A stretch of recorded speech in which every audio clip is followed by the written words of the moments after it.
നമസ്കാരം. അനന്തപുരി ചരക്ക് ഇരുന്നുറങ്ങും, അമേരിക്കൻ ചരക്ക് ഇങ്ങ് പോരും. സെയിലിംഗ് കമന്ററി ആരംഭിക്കുന്നു.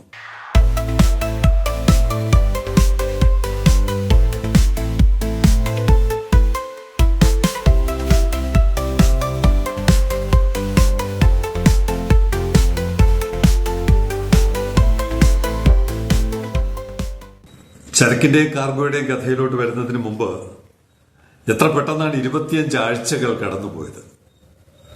നമ്മുടെ പോർട്ട് ഗേറ്റ് തുറക്കാത്ത വിഷയം അതിനേക്കാൾ വലുതാണ്.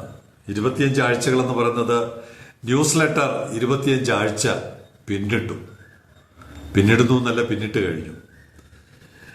ഏറ്റവും പ്രധാനപ്പെട്ട ഒരു 25 ആഴ്ചകൾക്കിടയിൽ ഏറ്റവും പ്രധാനമെന്ന് തോന്നുന്ന ഒരു വിഷയം ലേറ്റസ്റ്റ് ഇഷ്യൂവിൽ ഉൾപ്പെടുത്തിയിട്ടുണ്ട്. ഏകദേശം 7.5 കോടി രൂപ വരെ വായ്പ ലഭിക്കാൻ പറ്റുന്ന ഒരു പദ്ധതി ഒരു സർക്കാർ സ്ഥാപനം, കേന്ദ്ര ഗവൺമെന്റിന്റെ കീഴിലുള്ള ഒരു ധനകാര്യ സ്ഥാപനം, അധികം വ്യവസ്ഥകളൊന്നുമില്ല. ഞങ്ങളൊക്കെ ഈ വായ്പ എടുത്ത് ഒരുപാട് കഷ്ടതകൾ അനുഭവിച്ച ആളുകളാണ്. അതുമായിട്ട് താരതമ്യം ചെയ്യുമ്പോൾ ഈ കൊളാട്രൽ സെക്യൂരിറ്റി ഒന്നും ആവശ്യമില്ല. നമുക്ക് സ്ഥലമോ അതുപോലുള്ള സ്ഥാവര സ്വത്തുക്കളൊന്നും ആവശ്യമില്ലാതെ ഉദാരമായ വ്യവസ്ഥ എന്ന് തോന്നുന്നു. നമ്മുടെ തുറമുഖവുമായി ബന്ധപ്പെട്ട് പുതിയ പദ്ധതികൾക്ക് പറ്റില്ല. നടത്തിക്കൊണ്ടിരിക്കുന്നവർക്ക് മെഷീനറി വാങ്ങാൻ വേണ്ടിയാണ് 7.5 കോടി വരെ എന്ന് പറഞ്ഞാൽ എല്ലാവരും 7.5 കോടി എടുക്കണമെന്നല്ല, 10 ലക്ഷമായാലും 25 ലക്ഷമായാലും ഒക്കെ എടുക്കാൻ പറ്റുന്ന ഉദാരമായ വ്യവസ്ഥയുണ്ട്. വളരെ പെട്ടെന്ന് അത് സാങ്ഷനാക്കും. 3 വർഷത്തെ ഒരു പ്രവർത്തന പരിചയം ഉണ്ടാവണം. കൃത്യം ബാലൻസ് ഷീറ്റും ഒക്കെ വേണം. അല്ലാതെ തുടക്കക്കാർക്ക് പറ്റില്ല. 3 വർഷത്തെ ബാലൻസ് ഷീറ്റ് ഉണ്ടെങ്കിൽ, തൃപ്തികരമാണെങ്കിൽ അവയുടെ എക്സ്പാൻഷൻ, അവരുടെ യൂണിറ്റിന്റെ എക്സ്പാൻഷൻ, മെഷീനറി വാങ്ങാൻ, നമ്മുടെ തുറമുഖവുമായി ബന്ധപ്പെട്ട കാര്യങ്ങൾക്ക് ഉപയോഗപ്പെടുത്താൻ പറ്റുന്ന ഒരു വായ്പാ പദ്ധതിയായിട്ട് തോന്നി. വിശദാംശങ്ങൾ ഏറ്റവും ഒടുവിലത്തെ ന്യൂസ് ലെറ്ററിലുണ്ട്. ആരെ ബന്ധപ്പെടണം, എങ്ങനെയാണ് അടുത്ത സ്റ്റെപ്പ് സ്വീകരിക്കേണ്ടത് തുടങ്ങിയ കാര്യങ്ങളൊക്കെ ന്യൂസ് ലെറ്ററിലുണ്ട്. അതുകൊണ്ട് ദയവ് ചെയ്ത് ന്യൂസ് ലെറ്റർ സബ്സ്ക്രൈബ് ചെയ്യുക. 9847124633.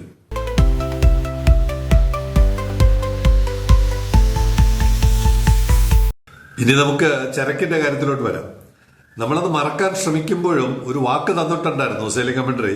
ഇത് എന്നാണ് അർജന്റീനയിലെ ബ്യൂണസ് അയേഴ്സിൽ എത്തുന്നത് എന്ന് നോക്കി പറയാം എന്ന് പറഞ്ഞിരുന്നു. അപ്പോൾ ആ തീയതി ഓഗസ്റ്റ് 17 ഓഗസ്റ്റ് 18 ഒക്കെയാണ്. അന്ന് പറയാം എന്ന് കരുതിയിരിക്കുമ്പോൾ നമ്മളെ വീണ്ടും ഇത് പറയുവാൻ പ്രേരിപ്പിക്കുന്ന സാഹചര്യം നമ്മുടെ ചുറ്റിലും രൂപപ്പെടുകയാണ്. അമേരിക്കയിലെ ബാൾട്ടിമോറിൽ നിന്ന് ഒരു കപ്പൽ, ഇപ്പൊ ഏകദേശം സൗത്ത് ആഫ്രിക്ക കഴിഞ്ഞിട്ടുണ്ടാവും, ശ്രേയാബി ഇവിടെ വന്നിട്ടുണ്ട് നേരത്തെ. അങ്ങനെ ബാൾട്ടിമോറിൽ നിന്ന് നേരെ TRVയിലോട്ട് ഒരു കപ്പൽ വരുന്നു എന്ന് പറയുമ്പോൾ അതെടുക്കുന്ന സമയം എത്രയാണ്? അപ്പോഴാണ് നമുക്ക് ഈ അനന്തപുരി ചരക്ക് ഇവിടെ ഇരുന്ന് ഉറങ്ങുന്ന കഥ ഓർമ്മ വരുന്നത്.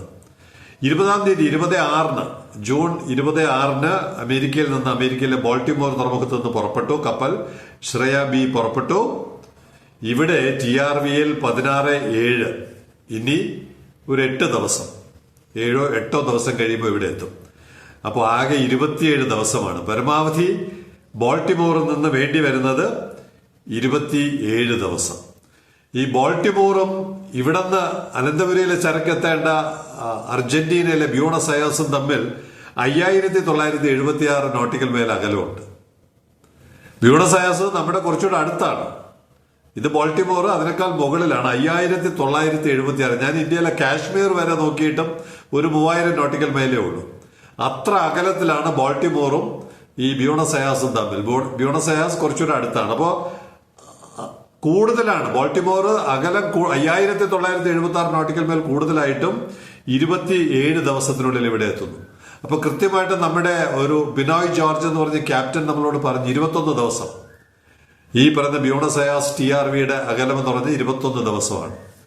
ഇനി 27 ദിവസത്തിനകം ബാൾട്ടിമോർ എന്ന് വരുന്നു, അല്ലെങ്കിൽ 21 ദിവസത്തിനകം TRV ബ്യൂണസ് അയേഴ്സ് എത്താനിരിക്കുമ്പോൾ ഇവിടെ അനന്തപുരിയില് അമേരിക്കയിൽ നിന്ന് കപ്പലെത്തിയാലും കൊളംബോയിലിരിക്കുന്ന സാധനം കയറ്റി പോകത്തില്ല.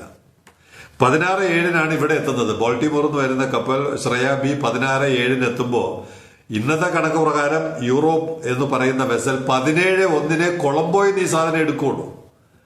എന്തൊരു കൊലച്ചതിയാന്ന് നോക്കണം. നമ്മുടെ തുറമുഖത്തിന്റെ ഗേറ്റ് തുറന്നിരുന്നെങ്കിൽ ഈ ചരക്ക് തിരുവനന്തപുരത്തിരുന്ന ചരക്ക് ബ്യൂണസ് അയേഴ്സിൽ എത്തേണ്ട സമയമാകും. ഇത്രയും അന്തരം, ഇത്രയും കൊലച്ചതി, ഇത്രയും വലിയ എന്താണ് പറയുന്നതിന് വാക്കുകളില്ല. ഇങ്ങനെയാണ് നമ്മുടെ നാട്ടിലെ വ്യവസായികളെ, കയറ്റുമതിക്കാരെ, ഇറക്കുമതിക്കാരെ, ബന്ധപ്പെട്ടവരെല്ലാവരും കൂടി ചേർന്ന് കബളിപ്പിച്ചുകൊണ്ടിരിക്കുന്നത്. അപ്പൊ ഈ രണ്ട് ഉദാഹരണം, നമ്മുടെ ഇവിടുന്ന് പോയ സാധനം കൊച്ചിയിൽ പോയി, അവിടുന്ന് കൊളംബോയിൽ പോയി, അവിടെ ദീർഘനിദ്രയിൽ ഇരിക്കുകയാണ്. ഇനി ജൂലൈ മാസം 17-ാം തീയതി എടുത്താൽ എടുത്തെന്ന് പറയാം.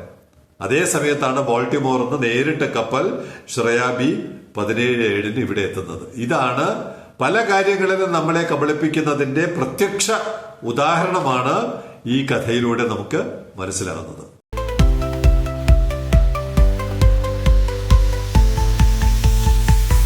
അടുത്തത് നമ്മുടെ ഭാവി പുതിയ തലമുറയ്ക്കുള്ള ഒരു പാഠമാണ്. ഈ റിപ്പോർട്ട് പ്രേക്ഷകരുടെ മുമ്പിലെത്തുമ്പോൾ ഒരുപക്ഷെ MSc സിമോണ ആങ്കറേജിൽ തീർച്ചയായിട്ടും എത്തിയിട്ടുണ്ടാവും, ചിലപ്പോൾ ബർത്ത് ചെയ്തിട്ടുണ്ടാകും. സിമോണയിൽ നമ്മുടെ തൃശ്ശൂരുകാരൻ കുന്നംകുളം സ്വദേശി യാഷ് തരകൻ എന്ന് പറയുന്ന ഒരു ചെറുപ്പക്കാരൻ, ഒരു വിദ്യാർത്ഥിയായിട്ട് കപ്പലിലുണ്ട്. 18 മാസത്തെ പരിശീലനത്തിന്റെ ഭാഗമായിട്ടാണ് MSc സിമോണയിൽ അദ്ദേഹം കേഡറ്റായി പ്രവർത്തിച്ചുകൊണ്ടിരിക്കുന്നത്. കുറെ കാര്യങ്ങൾ ശ്രീ യാഷ് തരകനുമായിട്ട് സംസാരിച്ചു. അദ്ദേഹം ഡിപ്ലോമ ഇൻ നോട്ടിക്കൽ സയൻസ് എന്ന് പറയുന്ന ഒരു കോഴ്സാണ് പഠിച്ചത്. അപ്പൊ നമ്മുടെ കുട്ടികൾ കപ്പൽ മേഖലയിലോട്ട് കടക്കണമെങ്കിൽ എന്തൊക്കെ ചെയ്യണം എന്നുള്ളതിന്റെ ഒരു പാഠമാണ് ഈ യാഷ് തരകന്റെ അനുഭവം. അദ്ദേഹം നോട്ടിക്കൽ സയൻസിൽ ഒരു കോഴ്സ് കഴിഞ്ഞു. അത് കഴിഞ്ഞ് 18 മാസത്തെ ട്രെയിനിങ്ങിന്, ഓൺബോർഡ് ട്രെയിനിങ്ങിന് ആദ്യത്തെ കപ്പൽ MSc ഗഡ്സ്നി പറയാൻ ഒരു ജർമ്മൻ പേരായിരിക്കാം. ഗഡ്സ്നി എന്ന് പറയുന്നതിലായിരുന്നു ആദ്യം 1 വർഷത്തോളമുള്ള പരിശീലനം. അത് കഴിഞ്ഞിപ്പോ നമ്മുടെ സിമോണയിലാണ് പരിശീലനം നടക്കുന്നത്. മിക്കവാറും TRVയിൽ ഗേറ്റ് തുറന്നിരുന്നെങ്കിൽ TRVയിൽ ഇറങ്ങേണ്ട ആളാണ്. ഇനി അടുത്ത കൺവീനിയന്റ് പോർട്ട് ഏതാണോ അവിടെ ആയിരിക്കും അദ്ദേഹത്തിന് ഇറങ്ങാൻ കഴിയുക. ഞാൻ അദ്ദേഹത്തോട് ചോദിച്ചു, എന്തൊക്കെയാണ് ഇപ്പോ സിമോണ വരുന്നത് ലോമാണ്, നമുക്ക് സ്ഥിരം ബന്ധമുള്ള കിഴക്കൻ ആഫ്രിക്കയിലെ പോർട്ടായ ലോമിൽ നിന്നാണ് TRVയിൽ വരുന്നത്. TRVയിൽ നിന്ന് JNPTയിലോട്ട് പോകും. ഷാങ്ഹായ് തുറമുഖത്തു നിന്നാണ് യാഷ് ഈ കപ്പലിൽ പ്രവേശിച്ചത്. ഇപ്പൊ നമ്മുടെ മുമ്പിൽ കൂടെ തന്നെ അങ്ങോട്ട് പോയി തിരിച്ചു വരുന്ന വഴിക്കാണ് പരിചയപ്പെട്ടതും സംസാരിക്കാനിടയായതും. അപ്പൊ അദ്ദേഹം പറഞ്ഞത് കുറെ കാര്യങ്ങൾ അദ്ദേഹത്തിന് പഠിക്കാൻ പറ്റി.